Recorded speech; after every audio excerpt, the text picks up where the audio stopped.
Let's jump into it. We've talked about the background of how we came to be with it. Again, we're not gonna bring it back today, but we're gonna bring it back the memory.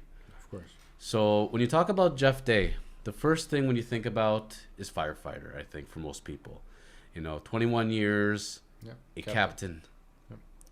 Yep. Um, that position first and foremost is why I picked him. There's a lot of really good people out there, and people I know as good friends, and they do good deeds and things, and they're good family people, But when you think of a firefighter and what's involved with training, with the risk you take, this is the real life hero. This is not the stuff you're seeing on TV. Even Buff Bagwell's a wrestler going to slam people on the mat. I know Jeff would have loved that. But Jeff was the real life Buff Bagwell. Jeff was the real life wrestler, except he was really putting himself on the line every time. Correct. When I first heard Jeff passed, my first reaction has to be a fire. He went into a building or something. Why? How? But it wasn't. But that being said, part of his legacy will always be his job. I didn't know him well as a firefighter as well as you would have. So let's talk about the story of Jeff the firefighter.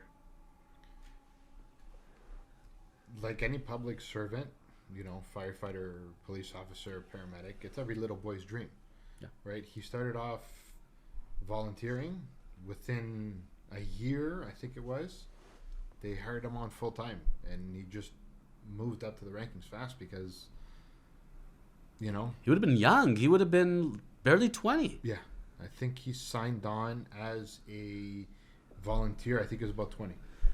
Big strapping lad. Like I can tell you that in my high school courses, I remember one course we're talking about police requirements, firefighter requirements, what the requirements are based on gender and what a person's height, weight. There's a lot of things that went into it back then. Now I don't know what the requirements are, but when you look at him, this is a person you could picture him slapping two people on his back Exactly. and running through. Like he had the strength, he had the size, and he had that kind of determination. So at 20 years old, he was already into there. Yeah. So as far as him rising up the ranks, like some firefighter stories, things that Jeff would have talked about, how vocal was he about being a firefighter? How deep did he share? To me personally, we talked about some stories, Yep. because he was based out of Georgina, but he didn't really get too into it because, like we were saying before too, it was more he split, right? So basically, once he got through that front door of his house, it's just all kind of forgotten. He turned it off. I'm a family man. I gotta cook. I gotta this. My wife, my kids. Let's do it. So if we're being authentic here, and Jeff is sitting across from me, I would be saying to him, and Jeff and I had that kind of relationship where we could swear at each other. We were just straight up.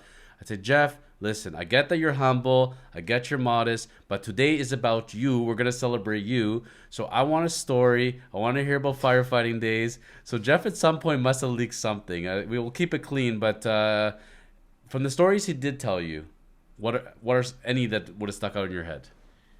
There was one. This must have been at least 10 years ago. We're in what now? 22. Yeah, it must have been at least 10 years ago. Again, I don't remember the exact location, but there was up in Keswick. Was it Keswick or Pefferlo? Around there, there was a big barn. So it was. I know it was something sentimental up there, like for the area. Mm-hmm. Ended up catching fire, and I remember that. It must have been the weekend after, because when I went up to the cottage up there, and he just starts telling me, "There's so many of us. The heat, the flame. It was just." I remember back then because I must have been in my late teens, early 20s. Okay. And he was just describing it, but I remember being there, just listening to him. He described it to the point of, like, holy shit! I'm there. I'm like I felt from his, like, the energy that he was putting out. You just felt being there, and you're thinking to yourself, man, look at this. I'm like actually in that, like, Really? and I remember how he was saying it. Like, of course, because they're the first responders, so if there's any medical calls, he's told me a couple, are they story worthy? Not really, it's just all. But I do remember that, especially for the community up there, once they found out that a captain, especially firefighter, like all this platoon and everybody. But I remember at the wake that people just from the community just came and just paid their respects, just saying, I remember him from, because he used to work at Zares too as a kid, like younger. He was really embedded in that community. Correct. Yeah. So and I remember, and if you go through looking at the funeral home, at like their posts, if you go on Facebook and whatever, and you see the stories they're telling us, oh, I remember Zares when he was 15 years old doing this. He was 16 years, and I remember he did this for me. He did that for me. It's like, right. So it's not like us as the family. We lost. We're still, even to this day, it's hard to work.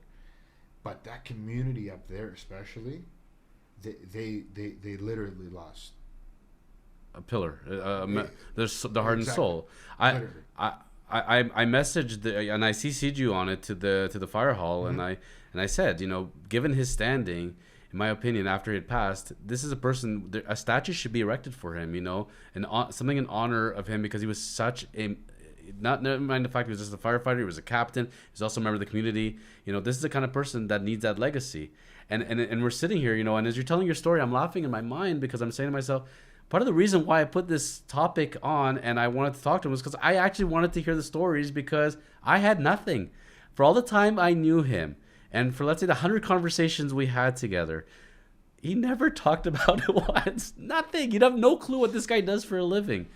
All he literally wanted to talk about was gym, eating, and his family, in different orders at different times. That's it. That's exactly what it was. And it's funny because at different points, people maybe they have no idea that I'm a lawyer, and I don't always openly, besides the fact that I wear my shirt often, but I don't identify that that's my only part of my identity. I have other interests, and I like to think I would live a well-rounded life, and he did the same thing. He didn't eat, breathe, sleep his job, but when he was doing it, he was 100% into it. But in my mind, it's like as soon as he left the hall, he left it behind. It didn't exist anymore. When he was home, he was there 100% mentally. Yeah.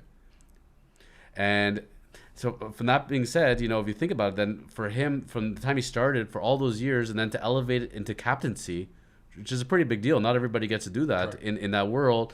Did he ever talk about the fact that he was a captain? Any stories from there? Was there any talk whatsoever from his side? To be honest, and I remember they were singing at the wake too. Yeah.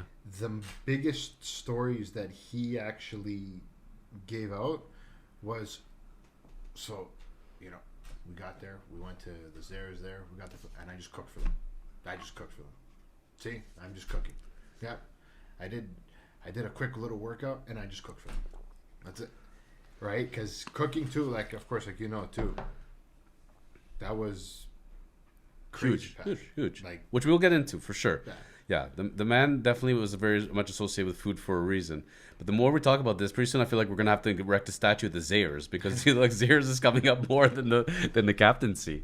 So that being said, his legacy will be firefighting, but our conversation is very little about firefighting, which is kind of where I thought it was gonna go, but. If we're going to talk about it, we have to bring that up first and foremost, because every search of him, everything that will ever be left from a legacy, that will be said about him.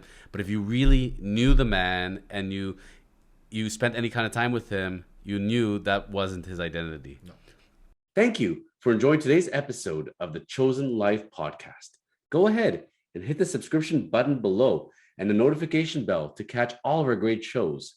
And remember, to contact the Chosen Lawyers when you are ready for your next real estate and commercial transaction, go to kormans.ca.